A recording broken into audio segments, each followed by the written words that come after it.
Hello दोस्तों, संस्कार coaching academy YouTube channel पे आप सभी का हार्दिक स्वागत व हार्दिक अभिनंदन। जैसे कि आपको पता है, आपने पहले पार्ट नंबर 16 पढ़ा था। अब अपन पार्ट नंबर 15 पढ़ते हैं, हमारा पर्यावरण। तो ये हमारा पर्यावरण है जो आपके इस बार बोर्ड एग्ज़ाम में ये पार्ट 4 नंबर का आने वाला है। तो आप सभी स्टूडेंट से निवेदन है कि आप पेन कॉपी लेके बैठे और फटाफट से इन नोट्स को अपनी कॉपी में उतारें। और इसी प्रकार से अपन रोज़ कंटिन्यू क्लास करते रहेंगे। आप हमारे साथ रोज़ कंटिन्यू जुड़ना। जैसे अध्याय नंबर 15 में हमारा पर्यावरण।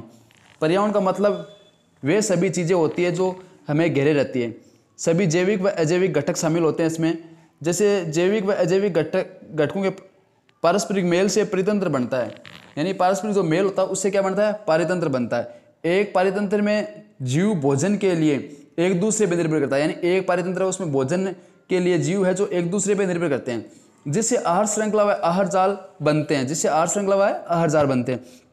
मनुष्य की गतिविधियों के कारण हमारे पर्यावरण में गिरावट आ रही है। यानी जो मनुष्य की गतिविधियां हैं उनके कारण है जो हमारे पर्यावरण में क्या आ रही है? गिरावट आ रही है। वे समस्याएं उत्पन्न हो रही है, जैसे ओजोन परत का ठोस कचरे का निपटान। ये समस्या है जो हमें मनुष्य की गतिविधियों के कारण हमें ये झेलनी पड़ रही है। और इससे ही क्या हमारा जो पर्यावरण में गिरावट आ रही है, तो सबसे बड़ा मूल कारण यही है। आगे बात करते हैं साथियों, जैव भौगोलिक रासायनिक चक्र। तो इसमें देखो साथियों, आप इसको फटाफट नोट करते रहे, चाहे तो आप स्क्रीनशॉट की सहायता से भी देख सकते हो। इन चक्रों में अनिवार्य पोषक तत्वों जैसे नाइट्रोजन, कार्बन, ऑक्सीजन एवं जल एक रूप से दूसरे रूप में बदलते रहते हैं। उदाहरण के लिए नाइट्रोजन चक्र में नाइट्रोजन वायुमंडल में विभिन्न रूपों में एक चक्कर बनाता है। कार्बन चक्र में कार्बन वायुमंडल के विभिन्न भागों से अपने एक रूप से दूसरे रूप में बदलता रहता है। इससे एक चक्कर का निर्माण होता है। अब आगे बात करें, पर्यावरण अपशिष्ट है। जीवों द्वारा उपयोग की जाने वाले पदार्थ में बहुत से अपशिष्ट रह जाते हैं, जिनमें बहुत से अपशिष्ट जैव प्रक्रम के द्वारा अपघटित हो जाते हैं और बहुत से ऐसे अपशिष्ट होते हैं जिनका अपघटन जैव प्रक्रम के द्वारा नहीं होता है। ये पर्यावरण में बने रहते हैं। लेकिन कुछ ऐसे पदार्थ होते हैं जिनका अपघटन नहीं होता है, लेकिन फिर भी वो पर्यावरण में बने रहते हैं। और साथियों, आप सभी से निवेदन है, अगर आप हमारे चैनल पर पहली बार आए हो तो हमारे चैनल को जरूर सब्सक्राइब करें और अपने 10th के जितने भी साथी हैं उन तक ये वीडियो जरूर शेयर करें, ताकि वो भी अपनी अच्छी तैयारी कर सके। अब आगे बात करें पारितंत्र के बारे में। तो पारितंत्र क्या? एक ही क्षेत्र के सभी जैव व अजैविक घटक मिलकर एक पारितंत्र का निर्माण करते हैं। यानी एक क्षेत्र में सभी जीव है जो क्या है? जैव और अजैविक घटक है, तो वो मिलकर क्या करते हैं? पारितंत्र का निर्माण करते हैं। इसीलिए एक पारितंत्र जैविक यानी जीवित जीव जो अजैविक घटक है, जैसे तापमान है, वर्षा है, वायु है, मृदा आदि मिलकर बनता है। अब पारितंत्र होते कितने प्रकार के हैं? पारितंत्र होते हैं 2 प्रकार के, एक तो प्राकृतिक, एक मानव निर्मित। यानी प्राकृतिक पारितंत्र इसमें जो क्या प्रकृति में विद्यमान होता है, और मानव निर्मित में जो इसमें क्या मनुष्य द्वारा बनाया जाता है। प्राकृतिक पारितंत्र जो प्रकृति में विद्यमान है, उदाहरण के लिए जंगल है जो प्रकृति की देन है, सागर है प्रकृति की देन है, झील है वो प्रकृति की देन है। अब मानव निर्मित, जो मानव ने क्या क्या बनाया है, जो पारितंत्र मानव के निर्मित किए हैं उन्हें मानव निर्मित पारितंत्र कहते हैं। उदाहरण के लिए खेत है, जलाशय है, बगीचा है। अब आगे बात करें जैविक घटक। सभी जैविक घटक जैसे हवा, पानी, भूमि, प्रकाश और तापमान आदि मिलकर जैविक घटक बनाते हैं। जैविक घटक सभी सजीव घटक जैसे पौधे, जानवर, सूक्ष्म जीव, फूफद आदि मिलकर जैविक घटक बनाते हैं। उदाहरण के लिए जैसे कोई भी पौधे हैं, जानवर, सूक्ष्म जीव, फूफद आदि क्या है, ये सब चीजें जो जैविक घटक के अंदर आती है। आहार के आधार पर जैविक घटक को निम्न भागों में बांटा गया है। आहार के आधार पर जैविक घटक को निम्न भागों में बांटा गया, वो आपको नीचे दिखाई दे रहा है। उत्पादन, सभी हरे पौधे नीले हरित शिवाल अपना भोजन शकेरा स्टार्च का अकार्बनिक पदार्थ जैसे सूर्य की रोशनी का प्रयोग करके बनाते हैं, प्रकाश संश्लेषण की क्रिया के द्वारा, तो वो उत्पादक के आधार पर जैसे बनता है। फिर बात करें उपभोक्ता। अब उपभोक्ता ऐसे जीव जो अपने निर्वाह के लिए प्रोक्सी और अप्रोक्सी रूप से उत्पादकों पर निर्भर करते हैं। अब देखो, पारितंत्र एक घटक, जैविक अजैविक घटक दोनों दिखाई दे रहे हैं, उसमें उदाहरण भी नीचे दिए हैं। अब जैविक घटक में जैसे उत्पादक, उपभोक्ता, अपघटक, शाकाहारी, मांसाहारी, सर्वहारी, परजीवी, ये सारी डायग्राम के द्वारा आपको अच्छे से समझाई गई है, तो आप इनको अच्छे से नोट करें।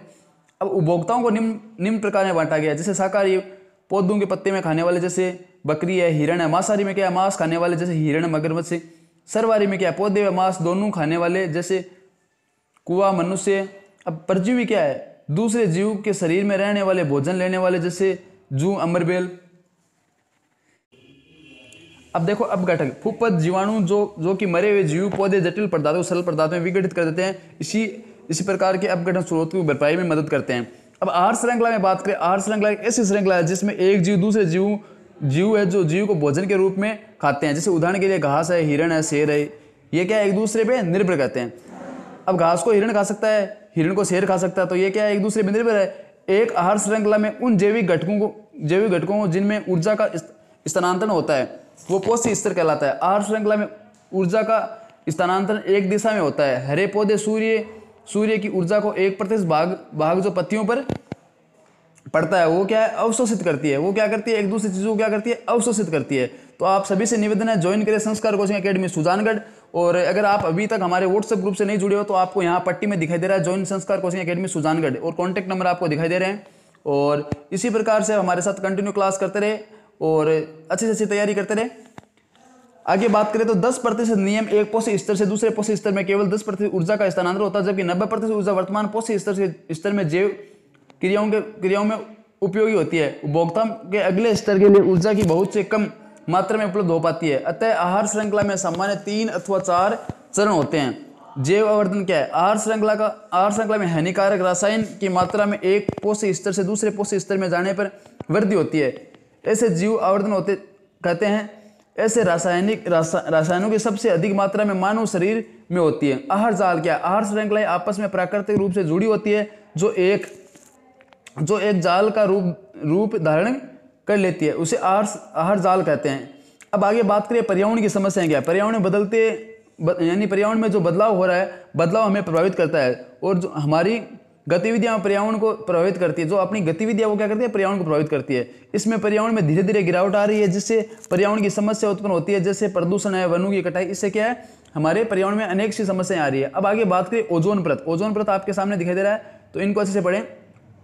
ओजोन परत पृथ्वी के चारों ओर एक रक्षात्मक आवरण है। ओजोन परत क्या है? पृथ्वी के जो चारों ओर का एक रक्षात्मक आवरण है जो सूर्य से हानिकारक पराबैंगनी प्रकाश को अवशोषित कर लेती है। इसी प्रकार से यह जीवों की स्वास्थ्य संबंधित हानियां जैसे त्वचा, कैंसर, मोतियाबिंद, कमजोर परीक्षा तथा तंत्र, पौधों का नाश आदि की रक्षा करती है। मुख्य रूप से ओजोन परत समताप मंडल में पाई जाती है। अब बात करें तो मुख्य रूप से ओजोन परत कहाँ पाई जाती है? समताप मंडल पाई जाती है। बहुत अच्छी लाइन है। जो हमारे वायुमंडल का हिस्सा है, जमीन स्तर में ओजोन एक घातक जहर है। जो जमीन स्तर पे इसका प्रकाश पड़ता है ये क्या घातक जहर है। ओजोन का निर्माण कैसे होता है? ओजोन का निर्माण निम्न प्रकार रासायनिक क्रियाओं का परिणाम है।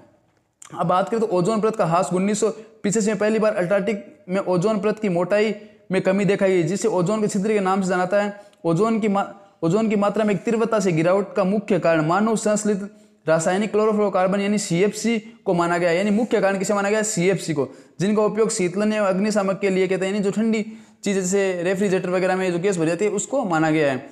1997 में संयुक्त राष्ट्रीय पर्यावरण कार्यक्रम UNDEP और इससे क्या है जो CFC से गैस से हुआ तो वो उससे ये सबसे ज़्यादा यही मापा गया कि इसकी वजह से हमें यह नुकसान हो रहा है। तो आगे बात करें तो इसे 1986 के स्तर पर ही सीमित रखा गया। आगे बात करें कचरा प्रबंधन। अब भाई कचरा प्रबंधन की बात करते हैं तो कचरा प्रबंधन बहुत ही अच्छा इंपॉर्टेंट क्वेश्चन है, तो इसको अच्छे से देखें। आज के समय में अपशिष्ट निपटान का मुख्य समस्या है जो हमारे पर्यावरण को प्रभावित करती है। आज के समस्या में जो बात करें तो अपशिष्ट है जो हमारी मुख्य समस्या है जो हमारे पर्यावरण को प्रभावित करती है। हमारे जीवन शैली के कारण बहुत बड़ी मात्रा में कचरा इकट्ठा हो जाता है। कचरे में निम्न पदार्थ होते हैं। जैव न्यूनीकरण पदार्थ जो सूक्ष्म जीवों के कारण छोटे छोटे घटकों में बदल जाती है। अब बात करें तो अजैव न्यूनीकरण पदार्थ जो सूक्ष्म जीवों के कारण घटकों में परिवर्तन नहीं होते हैं। उदाहरण के लिए प्लास्टिक, पॉलीथीन संश्लेष जैसे धातु, रेडियो और अपशिष्ट आदि सूक्ष्म जीव एंजाइम उत्पन्न करते हैं जो पदार्थ के छोटे छोटे घटकों में बदल जाते हैं। एंजाइम अपने क्रिया में विशिष्ट होते हैं, इसीलिए सभी घटकों का अपघटन नहीं कर सकते। अब कचरे प्रबंधन की विधियां है जो 4 विधियां दे रखी है आपको। जैव मात्रा संयंत्र जो जैव नवीनीकरण पदार्थ में कचरा का एक संयंत्र द्वारा जैव मात्रा की खाद में परिवर्तन किया जाता है। सीवरेज उपचार तंत्र यानी नाले के पानी में नदी में जाने से पहले इस तंत्र के द्वारा संस्लित किया जाता है। अब कूड़ा भराव क्षेत्र में क्या होता है? कचरे निचले क्षेत्र में डाल दिया जाता है और दबा दिया जाता है। और कंपोस्ट में क्या है? जैविक कचरा कंपोस्ट गड्ढे में भरकर ढक दिया था और मिट्टी के द्वारा 3 महीने में कचरे को खाद में बदलना। तो ये इनके 4 कचरा प्रबंधन की 4 विधियां थी। अब आगे बात करें पुनः चक्रण यानी किसी चीज को पुनः बदल दिया जाए। जैव नवीनीकरण पदार्थ कचरे का पुनः इस्तेमाल के लिए नए पदार्थ में बदल देना, यानी जो पुराना पदार्थ उसको नए पदार्थ में बदल देना। अब पुनः उपयोग का मतलब है यह एक पारंपरिक तरीका है जिससे एक वस्तु को पुनः इस्तेमाल कर सकते हैं। उदाहरण के लिए से बात करें अखबार के लिफाफा बनाना, आपको पता है अखबार है उससे अपन लिफाफा बना सकता है। आगे बात करें साथियों, आज अपन ने ये लेसन नंबर 15 पूरा पढ़ा है, तो आप सभी से निवेदन है कि हमारे यूट्यूब चैनल को शेयर कर लें एंड सब्सक्राइब करें, और वीडियो अच्छा लगा है तो कमेंट जरूर करना, लाइक करना। फिर कभी अपन मिलेंगे नेक्स्ट वीडियो में, तब तक के लिए जय हिंद, जय Bharat, take care, bye bye.